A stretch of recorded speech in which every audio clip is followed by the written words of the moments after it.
Quelles sont les précisions chiffrées à noter au sujet des recettes perçues par les établissements financiers durant tout le mois de mai de l'année en cours? Judith Unamaka nous en parle avec plus de précision dans ce nouveau numéro de Zoom Eco Live. Mesdames, Messieurs, bienvenue à vous tous qui nous suivez de partout. Nous émettons à Kinshasa, capitale de la République démocratique du Congo.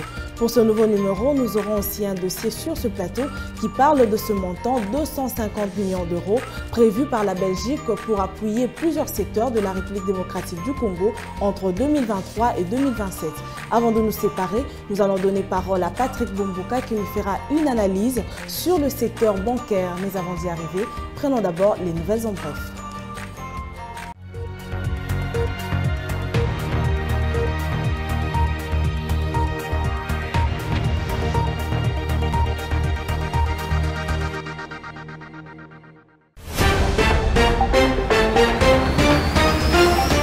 Débutons ces nouvelles en bref avec cette information. Le gouvernement de la République démocratique du Congo a alloué 185,4 milliards de francs congolais, soit 92,7 millions de dollars américains, au titre de rétrocession due aux régies financières. C'est ce qui renseigne le rapport du ministère du Budget sur les états de suivi budgétaire à fin février 2022. Selon ces documents officiels, les montants entendus et au titre de rétrocession aux administrations financières au cours de cette période a été fixé à 279,3 milliards de francs congolais, soit 139,6 millions de dollars américains, ce qui représente 6,33% des dépenses générales engagées par le gouvernement congolais au cours de cette période sous analyse. Autre nouvelle, le rapport mensuel des états de suivi budgétaire de la Direction générale de politique et des programmations budgétaires renseigne que le gouvernement de la République démocratique du Congo a alloué un montant total de 12,9 milliards de francs congolais, soit près de 6 millions de dollars américains en faveur du secteur de l'agriculture pour la période allant de janvier à avril 2022. Considéré comme l'un des secteurs clés dans le cadre des efforts de diversification de l'économie nationale de la République démocratique du Congo, les secteurs de l'agriculture peinent à décoller. Cette fois-ci, le Royaume de Belgique prévoit de décaisser une enveloppe globale de 250 millions d'euros en faveur de la République démocratique du Congo, avec comme objectif d'appuyer plusieurs secteurs, notamment la santé, l'agriculture, les infrastructures et bien d'autres pour la période allant de 2023 à 2027. Cette annonce a été faite par le vice-premier ministre, ministre des Affaires étrangères, Christophe Lutundula, lors du briefing organisé par le ministre de la Communication et Médias, Patrick Mouyaya, le lundi 6 juin 2022, en prévision de l'arrivée du roi de Belge Philippe en RDC. Enfin, les échanges commerciaux entre la Chine et l'Afrique ont atteint le montant des 64,6 milliards de dollars américains au premier trimestre 2022, soit une progression de 23% par rapport aux résultats réalisés à la même période en 2021. Ces informations ont été livrées par l'administration générale des douanes de la République populaire de Chine. En effet, cette croissance a été essentiellement tirée par l'augmentation des importations de matières premières en provenance de l'Afrique. Et voilà, nous venons d'être mis à jour sur l'évolution de l'économie en RDC. Et à présent, on va entamer avec la première rubrique. Comme vous le savez, il s'agit des chiffres clés qui nous parlent aujourd'hui des recettes perçues par les établissements financiers en mai 2022. Suivez les détails avec Judith Unamaka.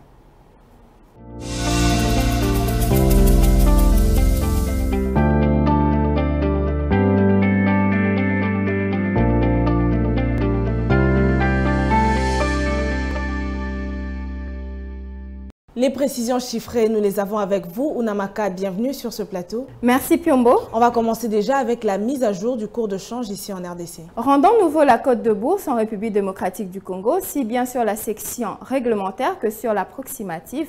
Et véritablement, à l'officiel, 1 dollar s'interchange à 2004 francs congolais. Un franc CFA se permute à 3,25 centimes et 1 euro se troque à 2133 francs congolais. Éditant de ce pas le réajustement sur le parallèle, puisqu'il est nécessaire d'opter sur un coin dans la ville-province de Kinshasa, nous sélectionnons Kingabwa et actuellement 1 dollar se retrocède à 2030 francs congolais.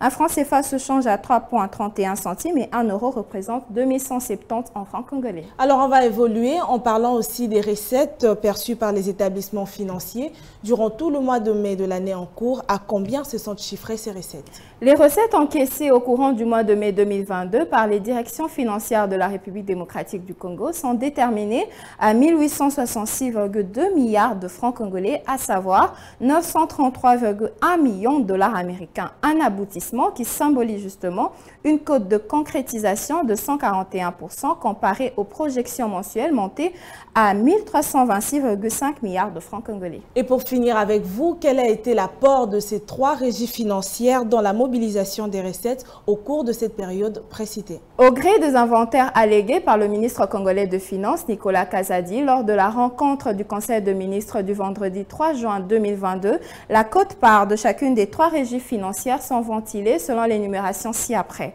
La DGDA a assemblé 297,6 milliards de francs congolais, à savoir une cote d'accomplissement de 80% sur des conjectures mensuelles de 372,1 milliards de francs congolais. La DGI a rassemblé 1329,5 milliards de francs congolais, c'est-à-dire un pourcentage d'exécution de 178% sur des probabilités mensuelles de 746,6 milliards de francs congolais. Et pour finir, la DGRAD a levé 239 milliards de francs congolais, soit 115%, quant aux prévisions mensuelles de 207,8 milliards de francs congolais. Merci beaucoup à vous, Namaka, pour toutes ces précisions. Retrouvons-nous prochainement. Merci à vous, Judith Piombo.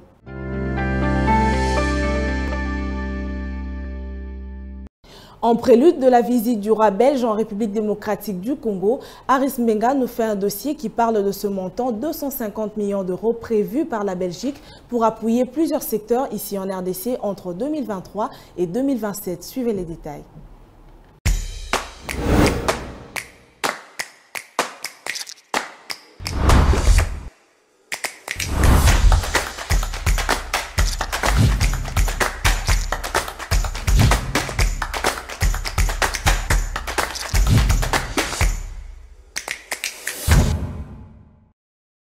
Le dossier de ce jour, c'est avec vous, Aris, bienvenue. Merci Judith. Alors comme vous le savez, aujourd'hui nous parlons du Royaume de la Belgique qui prévoit décaisser une enveloppe globale de 250 millions d'euros en faveur de la République démocratique du Congo pour la période allant de 2023 à 2027. Alors déjà la première question, c'est avec quels objectifs et quels sont les différents secteurs concernés par ce fonds d'appui du Royaume de la Belgique? Alors cette annonce a été faite par le ministre des Affaires étrangères, Christophe Lutundula, lors du briefing organisé par le ministre de la Communication et Médias Patrick Mouyaya ce lundi 6 juin 2022 en prévision de l'arrivée du roi des Belges, roi Philippe, en RDC. Alors pour la période 2023 à 2027, le Royaume des Belges prévoit de décaisser une enveloppe globale de 250 millions d'euros avec pour objectif venir en aide à la RDC dans plusieurs secteurs, notamment la santé, l'agriculture, le développement rural, l'appui aux institutions ou encore aux infrastructures, l'autonomisation des femmes, la production de l'énergie ou encore l'appui à la décentralisation et pour finir, venir en appui à l'École nationale d'administration. Donc, en des termes plus clairs, le Royaume de Belgique signe son retour en force pour venir en appui au développement à la République démocratique du Congo. Alors, au regard de tout ceci, doit-on parler du renforcement de la coopération entre la Belgique et la République démocratique du Congo ou encore de la relance de certains projets en faveur de la RDC qui est directement liée à la visite du roi Philippe ici en RDC? Oui et non. Certes, il y a eu un moment d'absence ou encore de froid entre la République démocratique du Congo et la Belgique. Mais certes, depuis pas mal de temps, les relations se sont quand même raffermies depuis pas mal de temps. Et on a même vu, il y a cette année d'ailleurs en 2022, où la Belgique a notamment manifesté cette volonté de vouloir renforcer ou encore établir les relations diplomatiques qu'il y avait entre la RDC et la Belgique, notamment à travers la mission économique belge en RDC qui a eu lieu en mars 2022 à Kinshasa au cours de ces activités où plus de 120 entrepreneurs belges ont été emmenés à découvrir les opportunités d'investissement qu'offre la RDC dans multiples secteurs. Alors on va se séparer avec un mot sur le déroulement de la visite du couple royal belge ici en RDC. Alors avant tout, il faudrait d'abord souligner que la visite du roi des Belges en RDC est d'une importance capitale, tant sur le plan des relations bilatérales que sur le plan des relations multilatérales, en particulier avec l'Union européenne. Alors de son côté, saluons les relations qui se sont depuis raffermies entre les deux pays.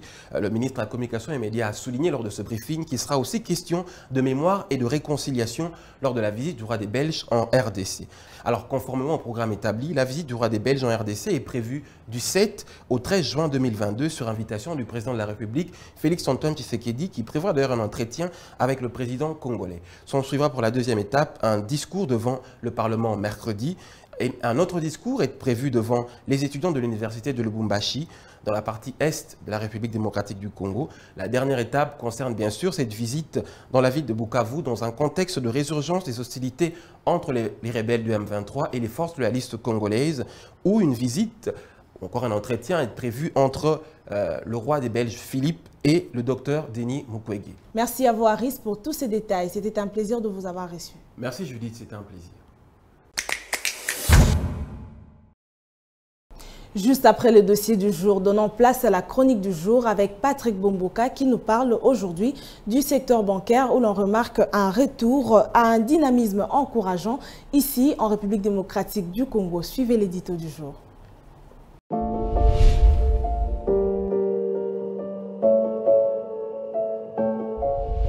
Bonjour. Le secteur bancaire de la République démocratique du Congo demeure assez dynamique, avec un accroissement du total bilan d'environ 40% au cours de l'exercice 2021. Ce résultat a été confirmé par le ministre congolais des Finances, Nicolas Kazadi, lors de la dernière réunion du Conseil des ministres en date du 3 juin 2022. À l'issue de l'examen de la situation économique internationale et son impact sur l'économie de la République démocratique du Congo, il a été noté au cours de la réunion extraordinaire du comité de stabilité financière tenue le 30 mai 2022 que le secteur bancaire congolais est globalement stable en dépit du contexte international assez difficile. Selon le ministre congolais des Finances, Nicolas Kazadi, le ratio de solvabilité globale se situe à environ 12,5% contre un seuil minimal de 10%. S'agissant des cas de banques en difficulté, la Banque centrale du Congo a été encouragée à prendre toutes les dispositions pour protéger la stabilité bancaire et l'épargne du public dans le meilleur délai, et cela conformément à la loi organique portant son organisation et son fonctionnement. Pour marquer la bonne santé des institutions bancaires dans leur globalité au cours de l'exercice 2021, il y a lieu de noter, par exemple, le total bilan d'Equity BCDC est passé de 4 978 milliards de francs congolais à 7 309 milliards de francs congolais, un montant équivalent en devises américaines à plus de 3,654 milliards de dollars américains. Tandis que la banque commerciale Robank a pu réaliser un total bilan au cours de l'exercice 2021 autour de 4,2 milliards de dollars américains, représentant 46% de progression. Merci de nous avoir suivis.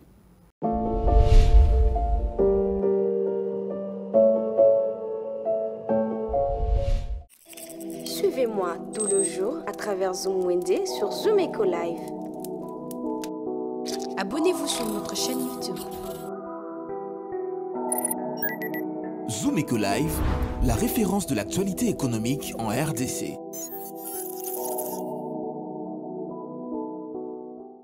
De retour sur ce plateau et à présent on va prendre la rubrique Zoom Wende qui nous est présentée par Naomi Kandé. Elle nous ramène, comme vous le savez, les prix des différents produits retrouvés dans le marché congolais. Regardez.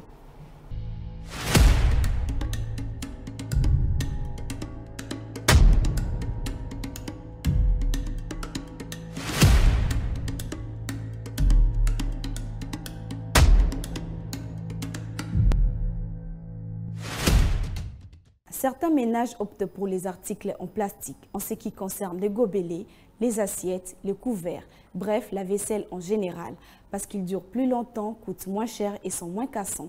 Ces nouveaux numéros Zoom Wende vous emmènent à découvrir le prix de quelques articles de vaisselle en plastique. C'est parti. On débute notre marché du jour avec une armoire orientale qui se vend à 92 500 francs et 77 000 francs. Cela dépend de la grandeur et de la qualité de la matière. Égouttoir vaisselle est un panier dans lequel on range les pièces de vaisselle pour le faire sécher et cela revient à 13 000 francs. Une étagère en plastique se vend à 22 100 francs et 22 300. Pour ceux qui préfèrent des étagères au salon, cela revient au prix de 22 900 francs. Un bol en plastique coûte 2 800 francs. Vous avez la possibilité de vous procurer aussi de bols en plastique avec couvercle qui se vend à 3 000 francs. On vous ramène le prix de seau, où un seau qui mesure 12 litres se vend à 4 000 francs. Celui de 30 litres est fixé à 11 950 francs. Un seau de 60 litres se vend à 18 000 francs. Et la plus grande dimension de seau de 100 litres se vend à 30 000 francs. Un seau avec arrosoir de 11 litres coûte 8 600 francs. Zumwende vous emmène aussi le prix des glacières de 60 litres qui se vend à 67 650 francs. Un bassin en plastique se vend à 8 650 francs. Un panier à provisions qui vous permettra de faire tranquillement les marchés, cela se vend à 6 150 francs. Un panier à linge coûte 7 500. 2 800 francs est le prix fixé d'un panier à corbeille. Un ensemble de fourchettes en plastique coûte 2 000 francs et celui de couteau se vend à 2 000 francs. On clôture notre marché avec un ensemble de verres à vin fabriqués en plastique qui se vend à 4 000 francs.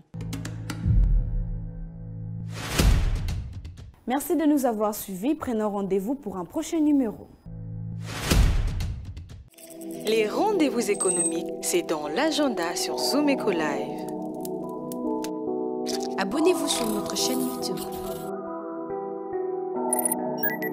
Zoom Eco Live, la référence de l'actualité économique en RDC. Juste après elle, Adassa Grace nous apporte des précisions sur les rendez-vous économiques retrouvés en RDC. Suivez.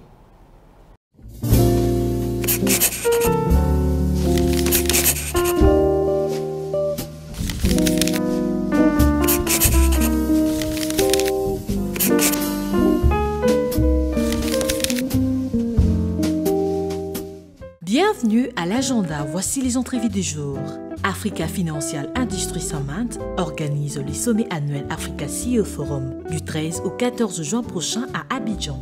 Un rappel, les rencontres Africa Mission économique énergie, eau, agro-agri débutera du 13 jusqu'au 17 juin prochain au Togo. Cette fois-ci, un rendez-vous à prendre avec Vivatech qui tiendra les salons 2022 Vivatech du 13 au 18 juin prochain à Paris. Ça a toujours été un espace d'exposition technologique et une occasion de récompenser les meilleures innovations. Et pour finir, Business Forum se tiendra à Abidjan du 16 au 17 juin prochain, avec comme thème la transformation des économies d'Afrique de l'Ouest à travers un partenariat renforcé entre le secteur privé européen et ouest africain. Merci de nous avoir suivis. Au revoir. Clôturons cette édition avec la toute dernière rubrique, c'est article 15 qui nous parle de la débrouillardise ici en RDC. Regardez. Débrouillard jamais, jamais, jamais. Débrouillard jamais, jamais, jamais. Débrouillard jamais.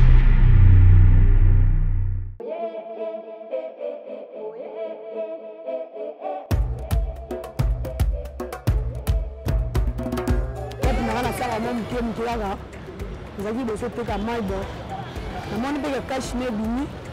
Nous avons tapé la malade. Nous avons dit que nous avons été carrément. Nous avons été carrément. Moi quand même, nous avons dit que nous avons été carrément. Nous avons été carrément. Nous avons été carrément. Nous avons été carrément. Nous avons été carrément.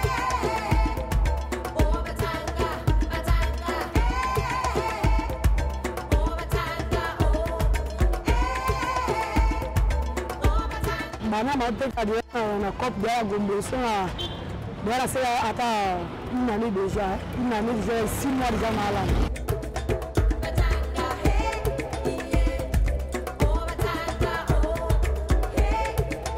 COP on a ça pour la cache et zo dépengal.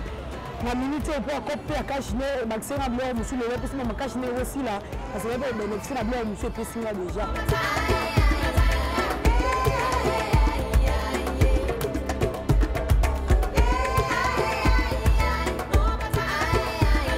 La difficulté de l'élève, la police, la police, la kangaka, la musu pas la disque, la kangé, mais bloc, la tina, quand ça nous tourne, on bongo, la pression, on veut souffrir, on musu, la botte, on a bongo, on a du loco, tout est qu'à zapper à l'est. La musique, c'est d'ailleurs ce qu'on a moutonné sur le film.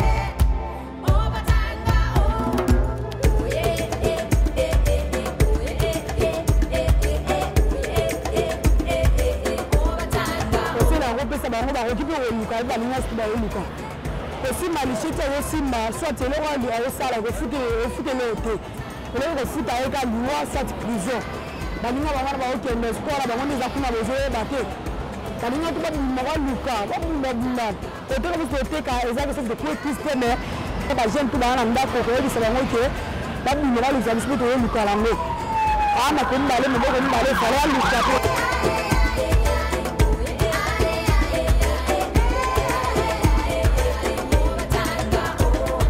to senga la gouvernement pour ça biso boso no kimia na kata gombe yesi eza ville esengi bakopela bongo bazalaka bakopela bazo ede mo ebele muto songo bima muto na biro mai abengi maso mabe ana sengela cash na la te mai loko ko lia ju alemba moko baso muto sengela loko alo mai to na botina zano to na wenza ko somba muto ko simba te.